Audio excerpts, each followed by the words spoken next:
हरिओम. अष्टावक्र गीता. योगदास श्री जय गणेश जोशी यांचे प्रवचन. अध्याय 18, श्लोक क्रमांक 48. वस्तुश्रवण मात्रेण शुद्ध बुद्धिर्निराकुलः नैवाचार मनाचार मौदास्यं वा प्रपश्यति. भावार्थ: आत्मबोधाचे केवळ श्रवण केल्याने शुद्ध बुद्धीचा निराकुल आचार, अनाचार, उदासीनता याकडे ढुंकूनही पाहत नाही. बाळकोबांना अत्यंत महत्त्वाच्या कामाकरिता गावाला जायचे होते. गावाला निघताना त्यांना समजले की त्या गावच्या नदीला महापूर आला आहे.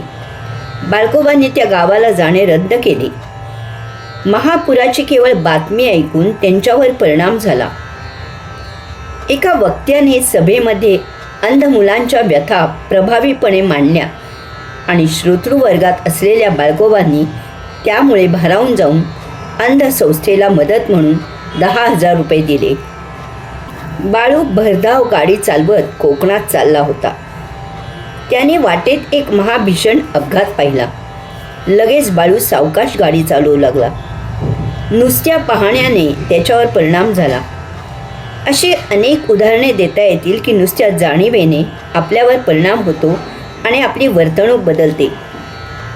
अष्टावक्र मुनी सांगतात की आत्मबोधाचे केवळ श्रवण केल्याने शुद्ध बुद्धीचा निराकुल.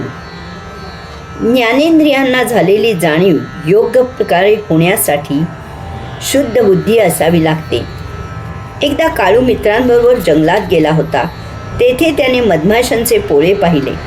मित्र नको असे सांगत असतानाही काळूने त्यावर दगड मारला. माशा मागे लागल्या आणि चावल्याही. ज्ञानेंद्रियांना नुसते ज्ञान होऊन पुरे होत नाही, त्या ज्ञानाची जाणीव व्हावी लागते.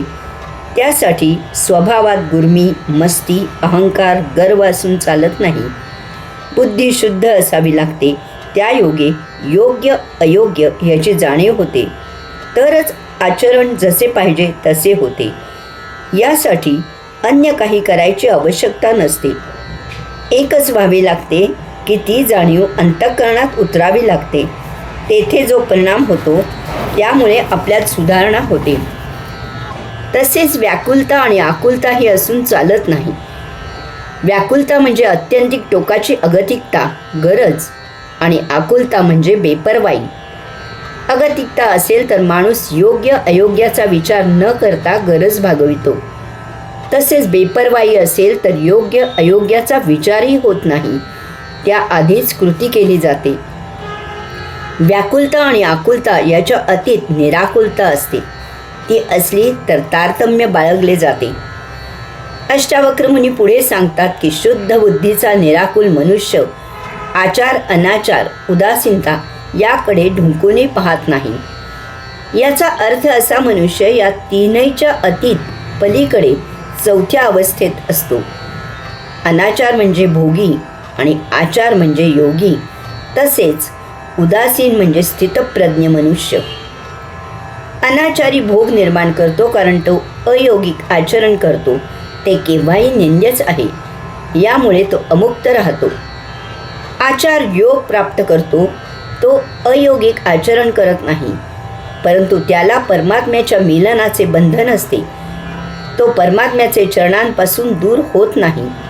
तो तेथेच रत राहतो आणि थांबतो. त्यामुळे तोही अमुक्तच राहतो. उदासीन अनाचार किंवा आचार यापैकी काहीच करत नाही. यामुळे तो मुक्त असला पाहिजे, परंतु असे होत नाही, कारण तो नैसर्गिक सृष्टीलीलेपासून फारकत घेतो.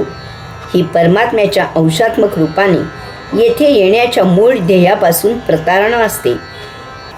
तो आचाराला जसं साक्षी असतो तसाच तो अनाचारालाही साक्षीच राहतो. यामुळे सृष्टीलीला अनुभवणे हा मूलभूत हेतू साध्य होत नाही, कारण उदासीन साक्षीभावात बद्ध असतो. त्यामुळे तो अमुक्तच राहतो. तसेच अनाचाराला साक्षी राहिल्यामुळे अयोगिक कृत्यांना खतपाणी मिळते. येथे धर्मरक्षण होत नाही. साक्षीभावात बद्ध असल्यामुळे ती एक प्रकारची अमुक्त अवस्थाच असते.